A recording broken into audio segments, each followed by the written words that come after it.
Well, we finally reached it. It is debate week. On Wednesday this week, there will be a Republican debate. Will the frontrunner be part of that Republican debate? Absolutely not. Donald Trump's like, no, not interested.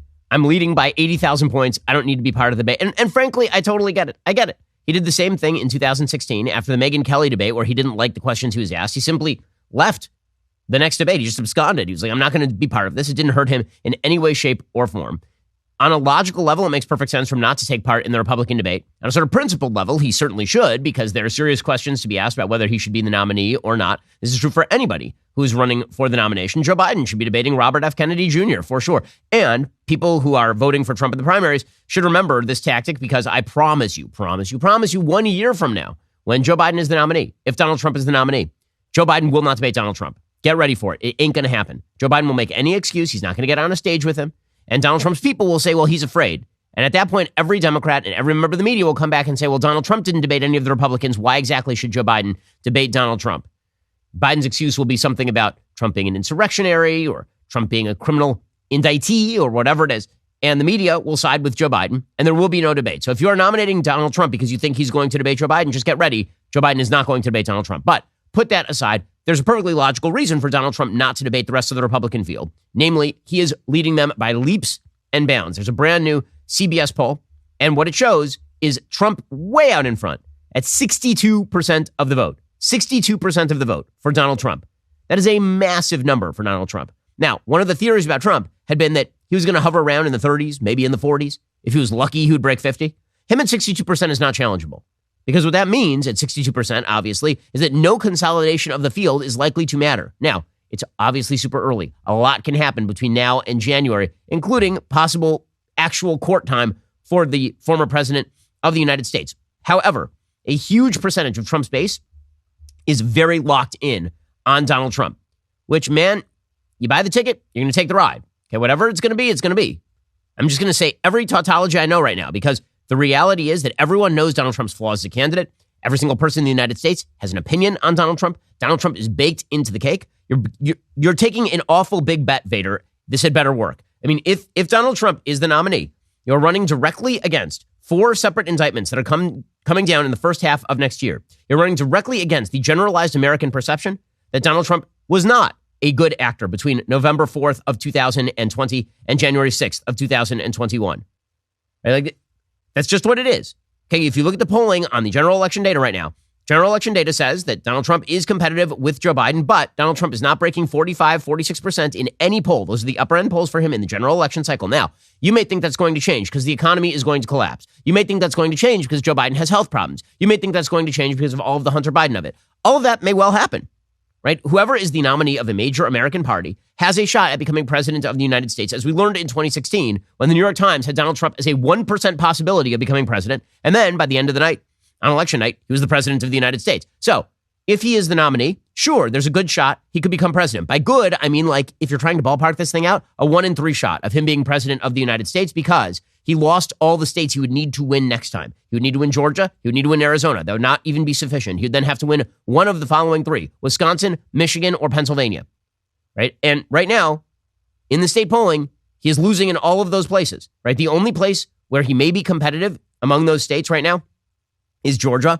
That is largely because of the presence of Brian Kemp in the state of Georgia, who remains a popular figure. But there are going to be a lot of states that are up for play in 2024 if Donald Trump is the nominee. And it's not just the ones I mentioned. North Carolina is going to be up for play. I know a lot of people are sleeping on Texas. I don't want to be alarmist here, but Ted Cruz is going to run a rough race in the Senate in Texas, especially because Greg Abbott, who is a popular governor of Texas, is not going to be top of the ballot. Last time Cruz ran, you have to remember that Greg Abbott was also running. Greg Abbott was a popular governor. This is in 2018. And Ted Cruz ended up winning over Beto O'Rourke by a couple of 100,000 votes out of about 8 million votes cast. Well, that race could be really, really tight this time because Greg Abbott is not at the top of the ticket. And that could be a real problem for Donald Trump. Yes, believe it or not, in Texas. That's not necessarily going to happen. But do Democrats see that as a state that is in play if Donald Trump is on the ballot? They do. So again, Donald Trump right now leading in the Republican field by leaps and bounds. Also, in terms of a general election, that is at best a 50-50 bet. That is it. Now, is it possible that that's better than any of the other Republicans? I tend to doubt it, but certainly it's possible. Well, anything is possible at this point. But do I think in my heart of hearts that Donald Trump is as likely to win the presidency if he is the nominee as pretty much any of the other Republican candidates who don't have the same baked-in negatives as Donald Trump. I think that Trump has some very, very big problems that face him. So you can hope that Joe Biden is just really, really bad and that anyone could sneak in. But that's not really an argument for Trump. That's an argument that pretty much anybody can sneak in if Joe Biden is the candidate, which requires you to ask the question as to whether then Trump should be the nominee. Anyway, none of this matters in terms of the actual data today. The actual data today, whatever I say, Donald Trump is winning the nomination by leaps and bounds. Again, the CBS poll has him up over the nearest competitor by 46 points. By 46 points. And again, that is not because of a split in the field. That is because he's at 62% of the vote. So the CBS poll going into the debate week is pretty fascinating because it shows how the Republican electorate is thinking about Donald Trump. We'll get to that in just one moment. First, I want to talk to you about Daily Wire's most trusted privacy partner and premier sponsor of the show, ExpressVPN. When you use the bathroom, you always close the door, right? Right. You should. It's gross if you don't. But not only that, why would you actually be, exposing things that people don't need to see to those people? Well, when it comes to your online data, shut the door. Okay, when it comes to your online data, that is your data. It is nobody else's business. Did you know that your ISP knows every single website you visit? What's worse, they can sell this information to ad companies and tech giants who will use your data to target you. ExpressVPN puts a stop to this. It creates a secure encrypted tunnel between your device and the internet so your online activity can't be seen by anyone. I use ExpressVPN on all my devices. It works on everything, phones, laptops, even routers, so everyone who shares your Wi-Fi can still be protected even if they don't have ExpressVPN. The best part is, using ExpressVPN, it's as easy as closing that bathroom door. You just fire up the app, you click one button, and now you are protected. ExpressVPN is the world's #1 rated VPN by Mashable, The Verge, and countless others. So, if you're like me and believe your online activity is nobody's business but your own, secure yourself by visiting expressvpn.com/Ben today. Get an extra 3 months free on a 1-year package. That's expressvpn.com/Ben. Visit expressvpn.com/Ben to learn more. Okay, so back to the CBS poll. So voters who were likely GOP primary voters were asked, which concerns you more about the latest Trump indictments? Whether it's politically motivated, whether Trump tried to overturn the presidential election, or both. 77% say the indictment is politically motivated, which of course is true.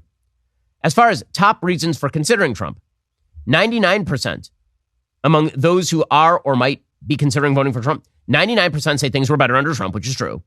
95% fights for people like me. 76% know him better than other candidates, and 74% always been a supporter. Okay, now remember, that is like 74% of people who say they've always been a supporter of Trump who are in that 62%, which is still above 50% or just below 50% by the calculation. As far as whether you're supporting Trump because of his legal indictments, 73% of Trump's voters, 73% say that you are voting for him because you are showing support for him during the legal indictments. That is what the CBS polling says. Now, I have a pretty serious sort of intellectual problem with this, which is you don't nominate a candidate because you wish to show support for them on an ancillary issue. You nominate a candidate because you wish for them to win. So over the weekend, I asked people, let's assume for a second that these two things are in conflict. Supporting Donald Trump in terms of giving your money to him and your nomination to him and winning the general election. Which one is more important? Like supporting him in the trials by giving him the nomination or winning the election if those two things are in opposition? And virtually everybody said that they were very much interested in winning the election. But what's going to have to happen for people to actually realize that is for people to actually start thinking of those two things in opposition. It may be too early for that because, again, the polling numbers for Joe Biden are so low at this point that Trump looks competitive even with the indictments. Okay, meanwhile, this is pretty amazing. Among those who say that honesty is very important in the GOP nomination, 61% say that the most honest candidate, the candidate who they choose, if honesty is a top priority for them, 61% say Trump, 17% say DeSantis. Now, I understand that when people answer this question, they're not using truth to mean truth. They're using truth as a proxy for says the things he feels like saying at any given moment. They're using truth as a proxy for authenticity, which again, I have an intellectual problem with. Truth is not authenticity. I know an awful lot of authentic people who lie on the regular. I know an awful lot of authentic people who are really quite terrible because authenticity is not a moral quality. Authenticity is you having no actual brain to mouth filter. It turns out that many of the most considerate, best people you know are inauthentic in the sense that if you consider authenticity to be whatever your instinct is that day, then you actually have to sit there and be like, okay, I'm not going to be authentic when I tell my wife she looks fat in that dress. Or that'd be a stupid thing to do. Or when I tell my neighbor that he's a jerk. Or when would it make you more authentic to say that? Sure. You'd be like Jim Carrey in Liar Liar, and that would make you authentic. Would it make you particularly a good person? Would it make you somebody who speaks the truth? Very often, the thing that you say that's authentic is not true, right? Because you're defending yourself. My 7-year-old son, constantly, when he gets in trouble, he very authentically will tell me that it is not his fault, and it is 100% his fault. Right? This sort of stuff happens all the time with kids. However, again, my opinion on this doesn't matter. The GOP voters' opinion matters. 61% of all GOP voters in the primary say that Donald Trump is their candidate if honesty is very important to them. Not only that, among Trump voters, 71% of Trump voters say they were given options as to what they feel. They're given a bunch of sources, and they were asked, okay, of these sources, who do you trust most to tell you what is true? And this is a pretty amazing stat. So Trump voters were asked this. Of those Trump voters, 42% said they trust their religious leaders to tell them true things, which is like astonishing. That's an astonishingly low number. 42% trust their religious leaders to tell them true things. 56% say conservative media figures. 63% say friends and family.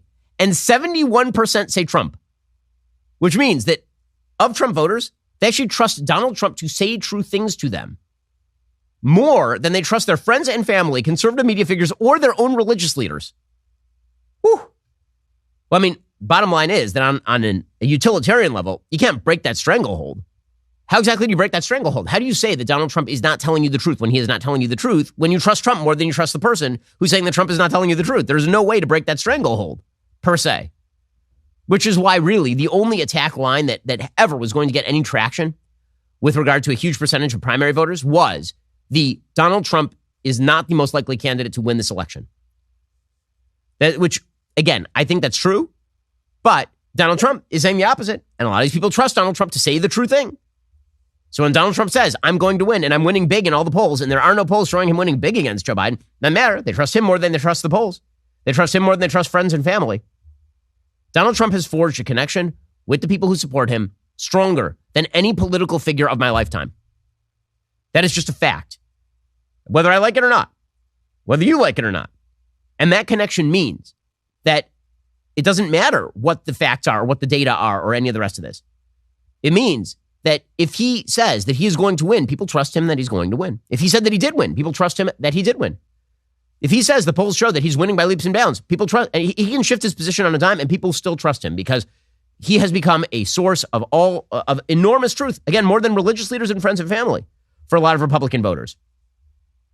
Now, with all of that said, there are a few downsides in this poll for Donald Trump. 50% of people in this poll, likely GOP primary voters, say that the campaign has been too much about Trump.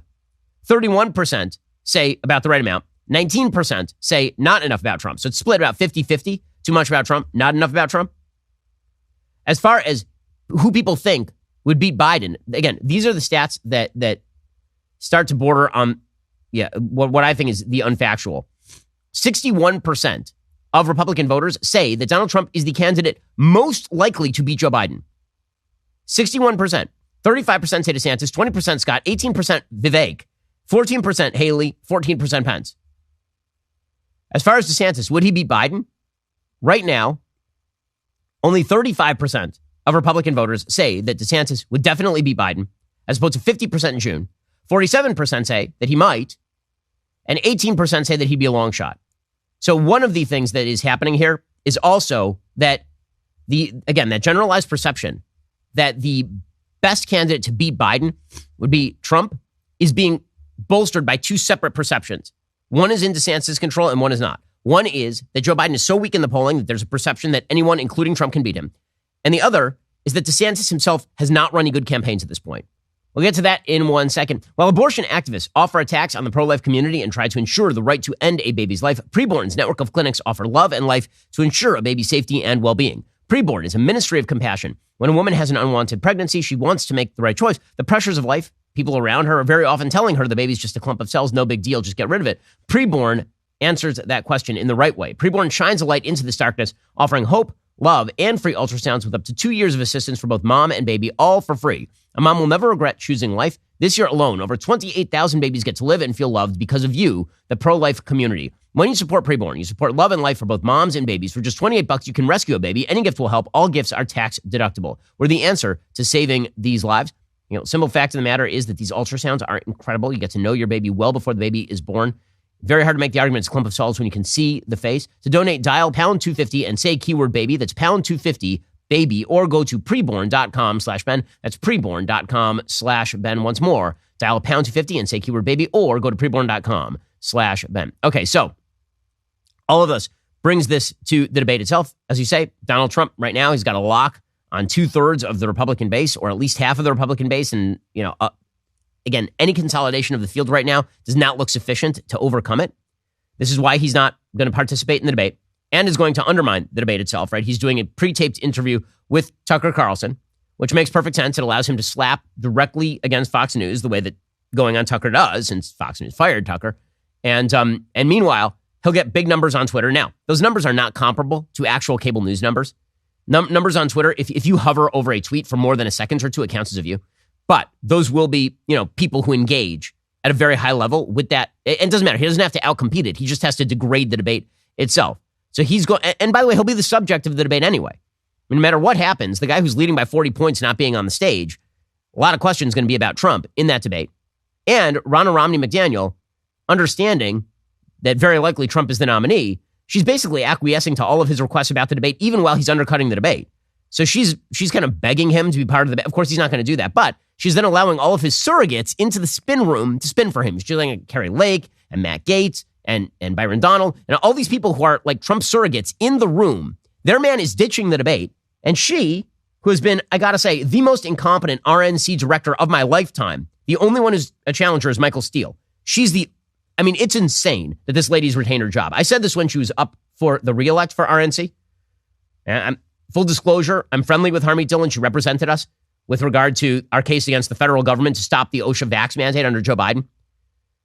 I said at the time, I don't understand how you get your ass kicked in 2018, 2020, 2021, and 2022, and you keep your job, which speaks to, in general, the state of the Republican Party, which has basically become a nonprofit for losers. It's a bunch of people who can't win an election, and then they're like, we couldn't win the election because of this extraneous factor. Give us more money and feel bad for us. How this lady has retained her job is beyond me. She's running a party that has lost several elections running, has underperformed in all the elections where it should be overperforming, is running up into a 2024 election cycle where Republicans should retake the Senate and now are very easily on the verge of continuing to lose the Senate and maybe the presidency again. And she's holding a debate among Republican candidates sponsored by the Republican Party and basically declaring her own party irrelevant because her role is irrelevant. Well, what exactly does the RNC stand for if the guy says, screw you and your debate, I'm going on Tucker? And she's like, well, why don't you bring all your surrogates in here in the spin room so they can rip all the candidates on stage that your candidate didn't have the balls to come and actually speak to? Here's Ronna Romney McDaniel. So let's take a look at the lineup there. I think that President Trump will not be there on the debate night. What are your thoughts on that? And who did make the debate stage?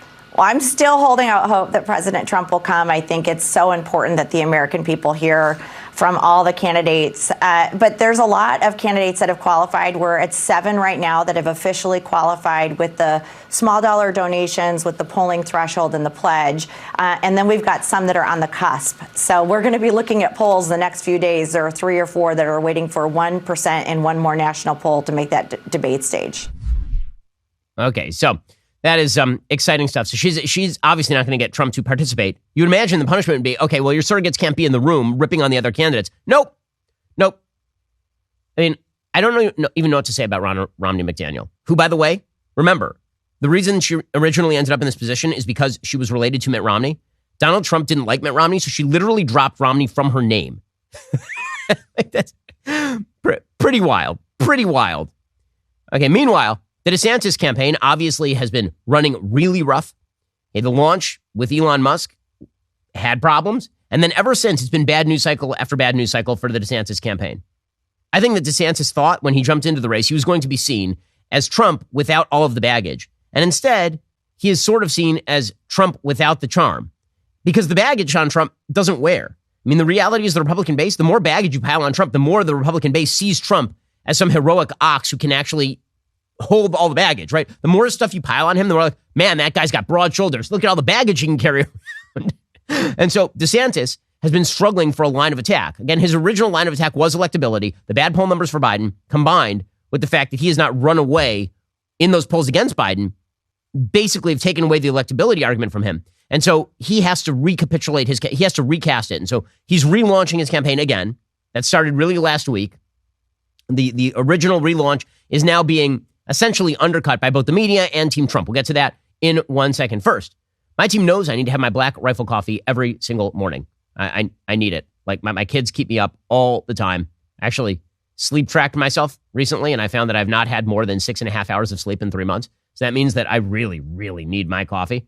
I don't have time to brew coffee the traditional way, which means you need to check out Black Rifle Coffee's ready-to-drink cans. Ready-to-drink coffee is perfect for people who need their coffee quickly. Each contains at least 200 milligrams of caffeine and is available in a variety of flavors like the Vanilla Bomb, Salted Caramel, Mocha, and Vanilla Caramel. Black Rifle Coffee is a veteran-founded coffee company operated by principled men and women who honor those who protect, defend, and support our country. With every purchase you make, they give back. Stop running out of coffee. Sign up for a Coffee Club subscription. Have Black Rifle Coffee delivered straight to your door on a schedule. Coffee Club subscribers receive their high-quality coffee at lower prices with free shipping. Plus, they get early access to exclusive deals and prices. Go to blackriflecoffee.com. Use promo code Shapiro at checkout for 10% off your order. That's blackriflecoffee.com. Use promo code Shapiro for 10% off. You can also find Black Rifle Coffee in grocery and convenience stores near you. Black Rifle Coffee is indeed America's coffee. Go check them out right now. That's blackriflecoffee.com. Use promo code Shapiro. Get 10% off. Okay, so there have been several systemic struggles for the DeSantis campaign. I think they made several core assumptions when they jumped into the race, and none of those have come true. So, core assumption number one, governance matters. Nope, not one iota. Not in the Republican primaries, it don't.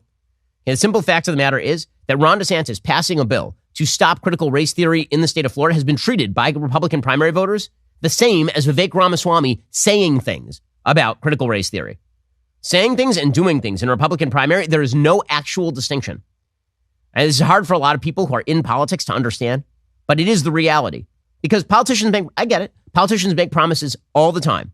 And so you tend to believe those promises in a primary if you have no reason not to believe the promises in a primary, which is why Donald Trump could make promises in 2016 on all sides of a particular issue. And people are like, okay, well, I either trust the guy or I don't trust the guy. DeSantis is like, you should trust me because I did these things in Florida. And the Republican voters are like, well, I mean, but I could trust Vivek. Maybe he'll do those things when he's sure. I mean, I have no reason to believe he won't do those things. So doing things and saying things in a Republican primary turned out to be almost the exact same thing. So DeSantis has focused a lot on governance in Florida, but the governance that he's focused on in the campaign has been all the same stuff that Vivek just says. And so he hasn't actually won any advantage over somebody like Vivek by passing a law banning critical race theory in the classroom over Vivek saying he would do that if you were president of the United States. Right, so that distinction, which I think DeSantis thought was going to be very telling for him, hasn't had any impact on the race. Second, as I mentioned, the electability argument for DeSantis was rooted in the idea that Trump would probably pull low and DeSantis would pull better against Biden. And that hasn't happened, largely because everyone pulls well against Biden, or at least half decently against Biden, because Biden's a really crappy president, as we'll get to in just a little while. So that's hurt him. And then on top of that, I think that DeSantis truly believed that because he had some capital in the bank, not just money, but like actual political capital in the bank, that he could then not go into unfriendly areas and reiterate to the American public why he was popular in the first place. So Ron DeSantis is not just popular because of his COVID policy. Ron DeSantis was popular in the state of Florida because the media made him enemy number one, and then he went into their spaces and he wrecked them. DeSantis, as I've said over and over, needs to be doing this. I don't understand for the life of me why he has not thus far. He's basically shielded himself from opposing media. I get it on a personal level. It's not fun to do that sort of stuff, but you know who does opposing media fairly frequently is Vivek. You know who does opposing media fairly frequently, or at least did during the 2016, he doesn't do it now, but during 2016, Donald Trump did opposing media fairly frequently. If you want to show the Republican base that you are a fighter, DeSantis thinks you do that by actually doing things as governor. As I mentioned, nope. The only way people think that you're a fighter in the Republican base right now is you go on media and you go to a member of the media and you wreck them to their face. That is the way that you show them that you are a fighter. DeSantis has not done this in that campaign so far. So he's not really dropped in the polls. He's stuck still in that 15 to 18% range, but he's not bust out in any serious way. Okay, so over the weekend, he basically was lied about. He made a comment while he was being interviewed by Will Witt that seems to me inarguable in context. In context, I do not think this statement is in any way arguable. It was then immediately taken out of context by pretty much all of his political opponents, which is the way that it works in a campaign, and used as a club to hit him. So here was DeSantis with Will Witt over the weekend. These guys have records of principle fighting the swamp that are second to none. and yet they will be attacked by some of these people and called rhinos. So it's just been totally detached from any type of substance. And ultimately, a movement can't be about the personality of one individual. The movement has got to be about what are you trying to achieve on behalf of the American people. And that's got to be based in principle. Because if you're not rooted in principle, if all we are is listless vessels that's just supposed to follow, whatever happens to come down the pike on Truth Social every morning, that's not going to be a durable movement. Okay, so the beginning of this statement, in which he literally calls out people like Elise Stefanik, right? He's talking about left-wing or people who are left-leaning Republicans who have allied with Trump and then suddenly become not rhinos. And then Chip Roy of Texas, who's very, very conservative, and suddenly becomes a rhino when he supports DeSantis. What DeSantis is saying is that congressional supporters who suddenly become not rhinos because they support Trump, even though they're left-wing on policy, or people who simply will do whatever Trump wants on any given day, as opposed to, I like Trump for principled reasons. There are a lot of people who do. Or I like what Trump did as president. A lot of people do. That's not what he's talking about. He's talking about people who shift their position on any given day based on what Donald Trump's preferences are. He's saying that any movement that roots itself in follow the leader is not going to be a successful movement. That does not seem particularly arguable to me in that context. So immediately it gets taken out of context. And now the idea is that it's a basket of deplorables moment, like when Hillary Clinton suggested that Trump supporters were a basket of deplorables, all white supremacists, terrible people, etc. So the suggestion is that what DeSantis was saying there is that everyone who supports Trump is a listless vessel, which is clearly not what he is saying there, right? In context, he clearly is not. It doesn't matter. You've got the Trump campaign, which, and there's great irony to the fact that Donald Trump can attack anybody from any angle at any time using any tool at his disposal, and everybody just kind of shrugs.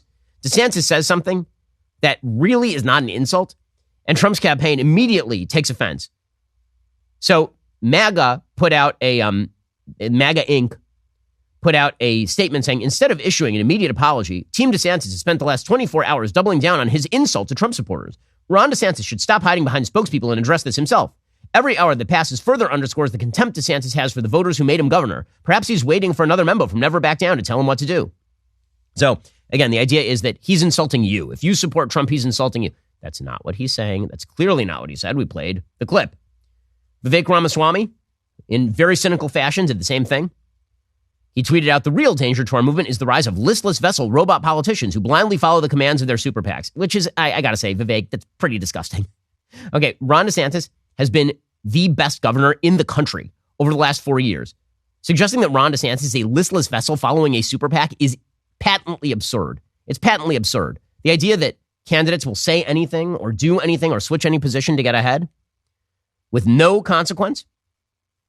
I mean, that sounds more like a listless vessel kind of talk. But it's a campaign. Campaigns are ugly. DeSantis camp fired back at all of this. They put out a statement via Press Secretary Brian Griffin saying, quote, the dishonest media refuses to report the facts. Donald Trump and some congressional endorsers are listless vessels. Why? Because Trump and DC insiders feel he is entitled to your vote. Ron DeSantis believes your trust should be earned and has the vision, plan, and record to beat Joe Biden and reverse the decline of our country. And then he said, that's why Ron DeSantis will be showing up Wednesday night to debate and Donald Trump will not.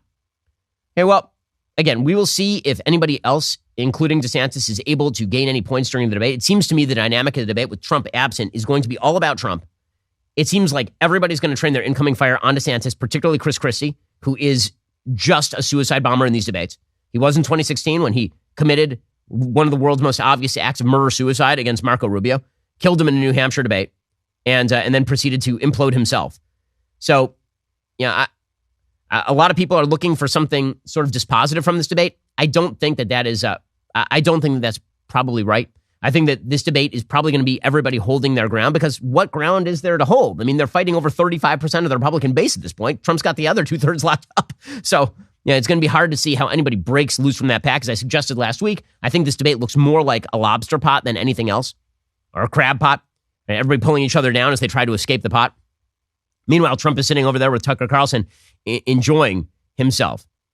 Now, the other candidates, for what it's worth, are having their own struggles. Everybody's focused on DeSantis' struggles because he's widely assumed, in my polling, is the second most prominent candidate in the field, even if he's trailing by 40 points. But the other candidates are having their own troubles. So Vivek Ramaswamy, for all the talk, is still at 6-7%. That is outperforming for sure. Vivek is very aggressive. He's out on the campaign trail all the time. He goes into opposing media spaces. He's very clever. Right? All of those things are in Vivek's favor. Is he actually going to be the nominee? Almost undoubtedly not. It doesn't matter. He's making a name for himself, which, again, is part of what Republican politics has become for a while, is very often people running for office for ancillary reasons. Meanwhile, Nikki Haley is still running. She's earning 3-4% of the vote. She's, at least to her credit, trying to make a case as to why people should move beyond Trump, which I assume that somebody has to make if they don't want Trump to be the nominee. Here's Nikki Haley the other day trying to explain why Trump should not be the nominee. I think that President Trump was the right president at the right time. I agree with so many of his policies. But at the end of the day, we have to win in November. And it is time to put that negativity and drama behind us. We can't keep talking about the past. We have got to talk about how we are going to take America to a new future that is full of peace and law and order and opportunities for our children. That's a case. Is it going to have any weight? I have some doubts. Meanwhile, the person who actually has the strongest case to make against Trump on the merits is Mike Pence, who's vice president, who Donald Trump lied about for 3 months, suggesting that he had the unilateral power to overturn the 2020 election by denying state-certified results. Pence was asked specifically about whether Trump actually declassified materials that he then, had on his property at Mar-a-Lago over the weekend. And Pence was like, well, I didn't see any evidence he declassified them.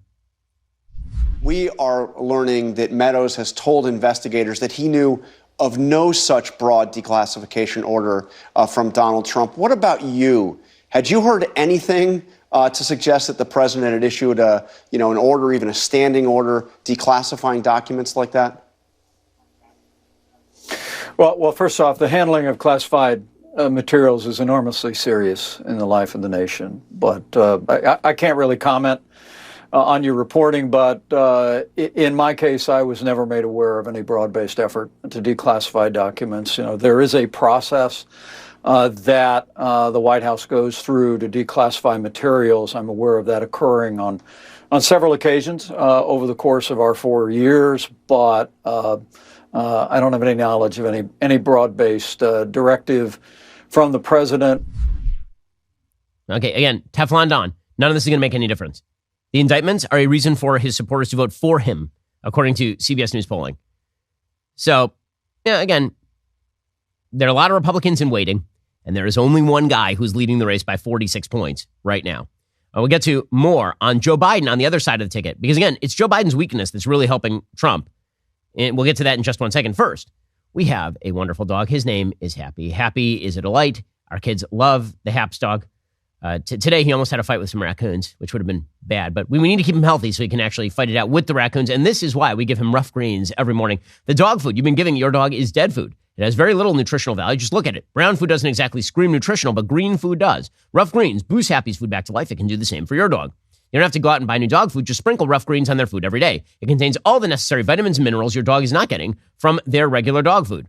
Ruff Greens is the only supplement your dog will ask for by name. Ruff Greens, get it? It's a pun. Naturopathic Dr. Dennis Black, the founder of Ruff Greens, is so confident this product will improve your dog's health. He's offering my listeners a free Jumpstart Trial Bag. Go to ruffgreens.com/Ben. Let Ruff Greens bring your dog's food back to life. Happy enjoys his Ruff Greens every day so that he can, bulk up to fight the raccoons. That's ruffgreens.com/Ben today, or call 833-MyDog33. That is 833-MyDog33. Go to ruffgreens.com/Ben today. Let Ruff Greens bring your dog's food back to life. Also, are you sick of those woke corporations that drag your values through the mud? Wash your hands of it all with Jeremy's brand new hand soap. Behold. This right here, my friends, is soap you use for your hands. Jeremy's hand soap. It's the perfect solution for everyday grit and grime. It smells delightful. It's scented with green tea and citrus. Jeremy actually cares about you. He didn't put that paraben stuff in his hand soap. Don't know what paraben is. It also is free of sulfates, DEI, and ESG. Plus, not tested on animals, made right here in the United States. What more could you want from your hand soap than to get clean hands while keeping a clean conscience? Jeremy's hand soap. It's the ideal addition to your bathroom or kitchen sink as you liberate your home from the woke. Go to jeremy'srazors.com. Order your green tea and citrus hand soap today. Okay, meanwhile, we speak about Joe Biden's weakness. Joe Biden is an unbelievably weak candidate. Chuck Todd and Jonathan Martin, even they, over the weekend, were recognizing that there are massive issues clouding the Biden campaign. Here they were discussing it on Meet the Press. I think Biden has basically got three issues where he's not figured out what to say. Okay, one is obviously the questions about Hunter Biden, his son. The other is what to say about the investigations into Donald Trump. And the third is about his age. Those are three massive issues that are sort of clouding his reelection campaign, and he's not figured out what to say about it. And that, of course, is true. And even other members of the media are noticing that Hunter Biden and Joe Biden are liars. So, for example, Jake Tapper on CNN, he was like, you remember that time when Joe Biden said that Hunter did not receive Chinese money? That was not true.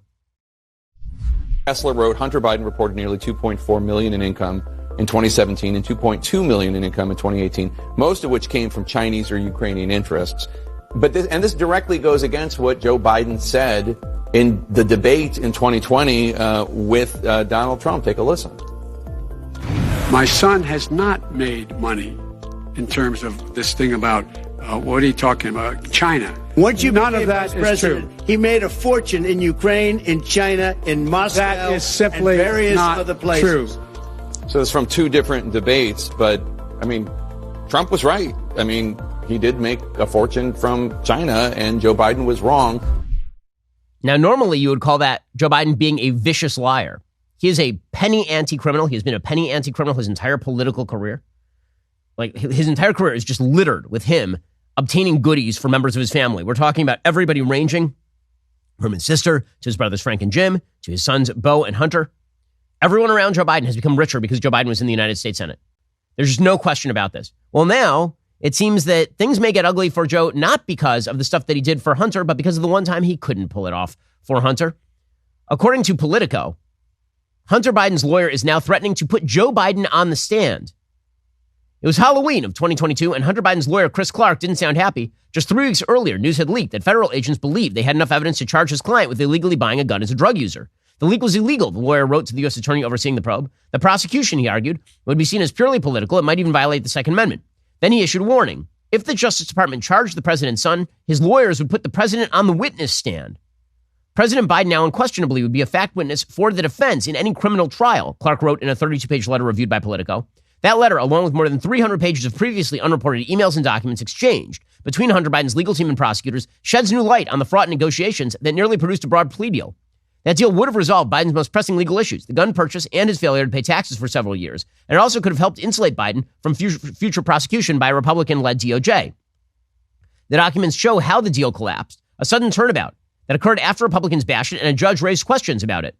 The collapse renewed the prospect Biden will head to trial as his father ramps up his 2024 election bid. So what exactly happened here? Well, apparently the documents provide a detailed behind-the-scenes look at how the two sides came to the brink of a plea deal. It was a sweetheart deal, no question. It blew up when the judge saw the sweetheart deal and said, I've never seen anything remotely like this. It was very obvious that David Weiss and the DOJ were cramming down a sweetheart deal. Hunter Biden was going to take that sweetheart deal, and they were doing all of this in order to protect Joe Biden from having to take the stand or be involved. But it was Joe Biden's DOJ who was overseeing all of this, obviously. According to the documents, by April 26, 2022, as Hunter Biden's lawyers convened with prosecutors, they had one big concern: taxes, specifically whether prosecutors were going to charge him with failing to lawfully pay those taxes from 2014 to 2019. Charges related to anything else didn't seem remotely imminent. Speaking to lawyers from the DOJ, Biden's attorneys opened their argument with Trump. In light of Trump's ceaseless demands for an investigation of Hunter, charging the younger Biden with tax crimes would be devastating to the reputation of the DOJ, according to Hunter's lawyers. It would look like the department had acquiesced to Trump's political pressure campaign. So the argument that Hunter's lawyers made to the DOJ, which the DOJ then took up, remember, this is also under Donald Trump, was if you intervene right now and you actually prosecute Hunter, it might hurt Joe, and that would look bad for Trump, which is an insane reason not to bring charges. Biden's lawyers argued the political pressure was itself a compelling reason not to bring any charges. Later in 2022, the DOJ confirmed to Biden's lawyers their client could also face federal charges for a gun crime.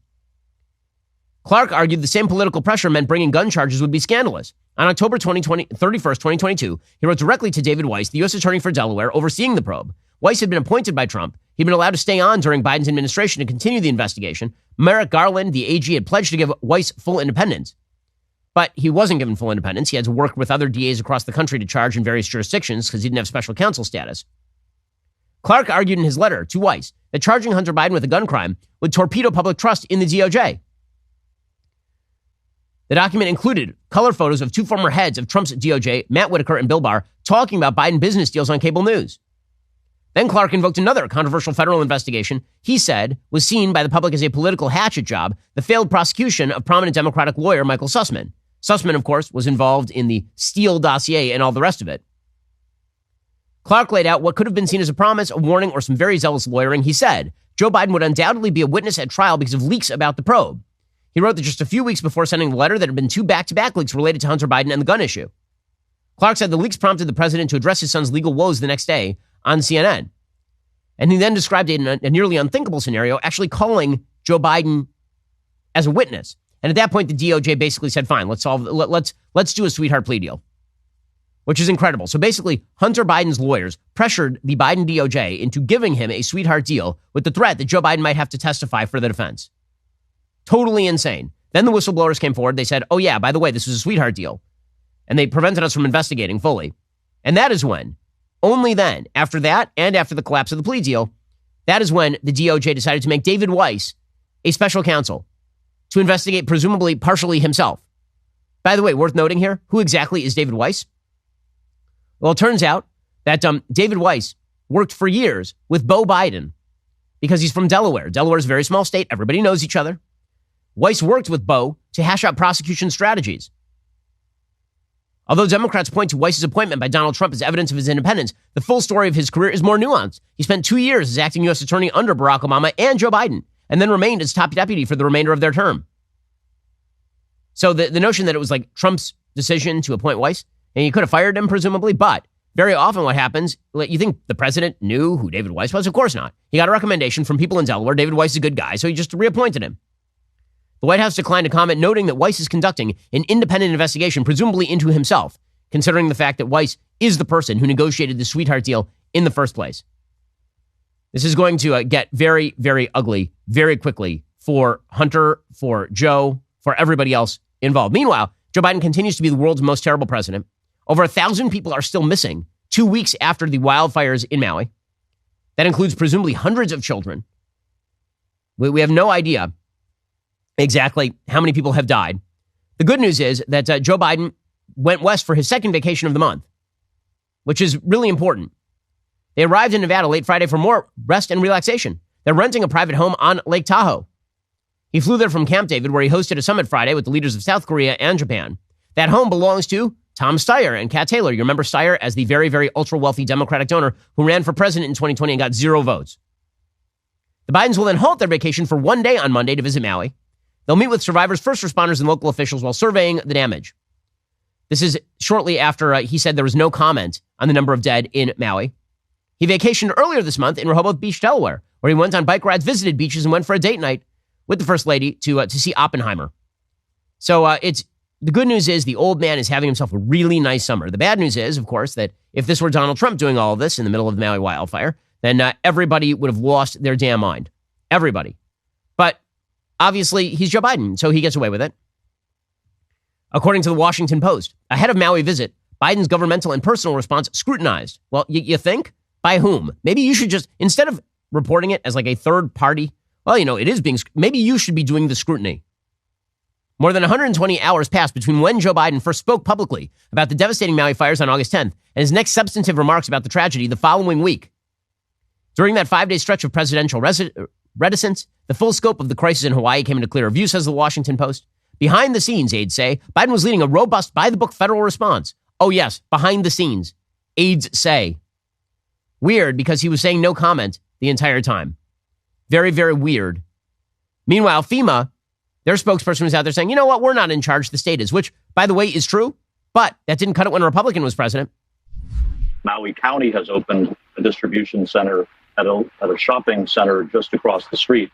FEMA is working closely with state emergency management and Maui County emergency management to make sure that those locations and shelters don't run out of supplies. So FEMA's not in charge. The state is in charge. Maui County is executing the emergency management response, and FEMA is coordinating across the entire federal government, bringing all federal resources to bear to help meet the needs that we hear about from the state. Okay, so we trust you guys. You're doing an amazing job. Meanwhile, Ron DeSantis correctly pointed out that Joe Biden saying no comment would be a national scandal if you were a Republican. you have these horrible fires in Hawaii. And, my wife and I actually, we did our honeymoon in Maui way back in the day. And so it's a great, great area, just utter devastation. And Biden, what is he doing? He ends up on the beach.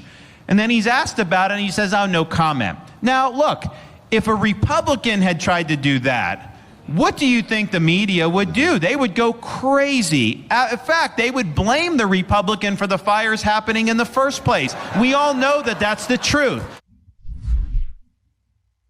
Okay, well, that obviously is true. Who is to blame, by the way? Well, according to the New York Post, access to water should be predicated on conversations about equity, according to the Hawaii official under fire for delaying access to water during the Maui wildfires. M. Kaleo Manuel, former deputy director of the Hawaii Commission on Water Resource Management, waited for more than 5 hours to release water during the wildfires that devastated Maui, according to the reports. Manuel, in a live stream debate hosted by the University of Hawaii last year, described water as a sacred god. He said, let water connect us and not divide us. We can share it, but it requires true conversations about equity. How do we coexist with the resources we have? He's a former Obama Foundation leader. So that's exciting stuff there from the equity crowd. Excellent job in handling the wildfires over there. Meanwhile, Gavin Newsom is declaring a state of emergency as Hurricane Hillary approaches California. Well, here's the thing. You know that Hurricane Hillary will not be visiting Wisconsin or Michigan. So that is exciting stuff. Meanwhile, apparently there's an earthquake overnight in California as well. I have a lot of people I know and love in Southern California. That is a little bit of scary stuff. Palm Springs is largely underwater at this point. Rain records have been smashed. There's a 5.1 magnitude earthquake that rocked Ojai at the same exact time. We haven't seen the damage numbers there yet. So 25 million people right now are under flood warnings. That's the real fear in California, is that California is just not prepared for flood in any way, shape, or form. Every time it rained in Southern California, I lived there for 35 years.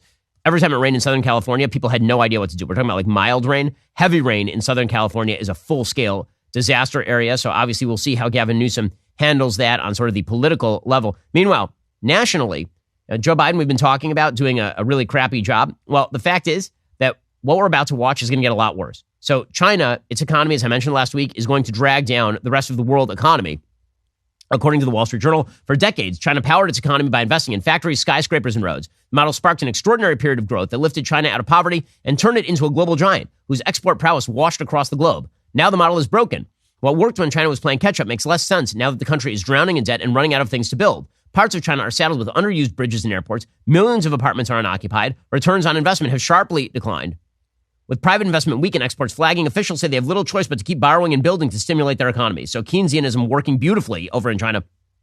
The reality is that China's subsidization of particular industries is not what made China a world economic power. What made China a world economic power was opening their population to capitalism to even the smallest extent. The sort of fascist economic model of China, which is that you basically subsidize particular industries and you make those the industries. You borrow money to make those the industries. That actually ends up failing. I say this because there are a lot of people in America who believe that it won't fail in America. It has failed in America before. It was called the 1960s and 70s in the United States.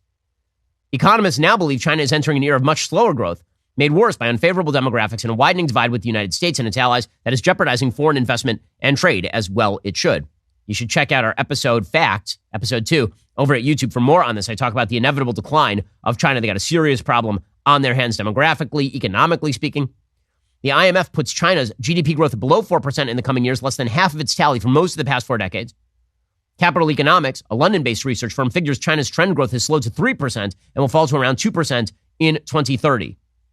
And so they're closing themselves off more from the world economy. Stagnation is about to set in. It's going to have some real dramatic effect on the world economy as well. Meanwhile, the war in Ukraine has completely stalled out. Marcus Walker, writing for the Wall Street Journal, says Russia's war on Ukraine is in danger of becoming a protracted struggle that lasts several more years. The reason isn't just that frontline combat is a slow-moving slog, but that none of the main actors have political goals that are both clear and attainable. Wait, who said this? Who said this like a year ago? Who said that after a couple months of war, that either there needed to be a negotiation where everybody was looking for an off-ramp or all of the goals were misaligned? That Russia was not going to give up Crimea and the Donbass? That Ukraine had been told by the West that they could win back every inch of that and that Zelensky was going to lead the negotiations, and these two goals were incompatible in the extreme. And so this was likely to just continue forever, like for a very, very, very, very, very long time. And the only way this is going to end is for the West to actually play the role of bad guy. Go to Putin and say, you're going to get part of the Donbass, you're going to retain Crimea. Go to Zelensky and say, listen, that's the deal. And if you don't like it, tough. Zelensky gets to go back to his people and say, hey guys, I wanted the whole thing. The West wouldn't let me have it. So he gets to retain his status with the Ukrainian people. The Russians get to save some face, and the war ends. Otherwise, this is just going to continue. Ukraine's central war aim, restoring its territorial integrity, is the clearest, but appears a distant prospect given the limits of Western support. Again, territorial integrity, like post-2022, is not territorial integrity post-2014. It was under Barack Obama the Crimea was seized by the Russians, and nobody did a damn thing about it.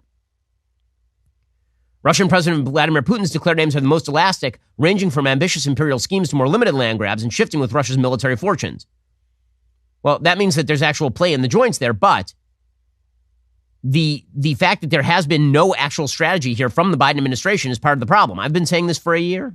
Again, there's no shock here. They literally said, we want Ukraine to win, and then they definitely did not define winning, and they said, we will do endless support, and they did not define endless, because it's not true. And then they're like, oh yeah, and by the way, we'll let Zelensky lead the negotiation. I mean, you literally created a formula for endless war, and then you're surprised when it arrives.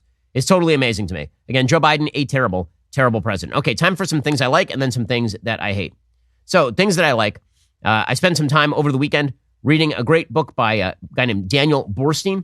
Borstein was a rather famous historian. Later in his life, he made a pretty famous turn toward political conservatism. He started off as somebody who was sort of on the Communist Party side. And by the end of his career, he was more on the conservative side of the political aisle. He actually ended up, I believe, being given he served as the 12th Librarian of Congress under Ford, Carter, and President Reagan. He has a great book called The Discoverers, A History of Man's Search to Know His World and Himself. It really is sort of a fascinating take on history. It's sort of a synthesis history in which he tries to cover as much ground as humanly possible. I enjoy these as opposed to sort of granular level histories. So the book starts, for example, with a history of how man perceives time. Like, we don't think very much about the fact that our days are dictated by the clock. They're dictated by our watch. But until about 1300, nobody even thought of 24 hours in a day. You measured hours by hours of daylight. Nobody actually had a working wristwatch. Right? Wristwatches only became popular in the West and all over the world early 20th century. There were pocket watches. Those really were only made available and popular in the 17th, 18th centuries. So you're talking about like most of human history. Basically, it was either light or it was dark. But now that human beings created time, that means that our days are governed by hours, minutes, and seconds. It's that sort of stuff. It covers all of that. It covers exploration. It covers religious history. Really a good book. Again, all about how human beings have transformed their perception of the world around them and then their world around them. He's written a lot of great books. He also wrote a 3-part series on American history that's really worth reading. So his stuff he's a terrific historian, and his stuff is really worth the read. This book is called The Discoverers by Daniel Borstein. Okay, time for some things that I hate. So naturally, Alexandria Ocasio-Cortez, she is going on the Socialist Sympathy Tour, according to Mary Anastasia O'Grady, writing for the Wall Street Journal. She says, transnational criminal organizations are ravaging Latin America. Economic growth in much of the region is shaky. Corruption remains a perennial problem. Just when it looks as if things couldn't get any worse, AOC went on a South American Socialist Sympathy Tour. For Americans, it's not what the congresswoman took to the region that's disturbing. It's what you might bring back. She said, we have a lot to learn from Brazil, Colombia, and Chile. She went with 10 other congressional Democrats and staffers, including Senator Bernie Sanders' chief of staff. So Brazil is a disaster area right now, obviously. Everybody is ignoring Lula da Silva's crackdown on the opposition. The Supreme Court is going after free speech. Meanwhile, they met with leftist politicians to offer their support for collectivist causes in the name of non-intervention. In Chile, she's going after quote-unquote extractive U.S. policies, which means copper mining, which is the engine of all of Chileans' economic growth for decades. Meanwhile, they are going there and ripping on American Cold War policies, which, by the way, the most anti-capitalist countries in South America also happen to be the poorest countries in South America, like Venezuela, Nicaragua, and Bolivia, where communism is actually taking hold. In Brazil, the entourage met with foreign policy advisor to Lula, and they discussed the climate. The fact that Bernie Sanders is considered a wise old man of the Democratic Party after spending years standing for socialists, like actual socialists, is totally crazy. This is why whenever he says, oh yeah, all I want is the Nordic model. You're like, okay, then why were you so warm to, Nicolas Maduro and Hugo Chavez, I noticed. AOC, same sort of nonsense. Alrighty, guys, the rest of the show continues right now. You're not going to want to miss it. We'll be joined by Jerry Dunleavy and James Hassan, co-authors of the new book, Kabul, The Untold Story of Biden's Fiasco and the American Warriors Who Fought to the End. If you're not a member, become a member, use code Shapiro at checkout for 2 months free on all annual plans. Click that link in the description and join us.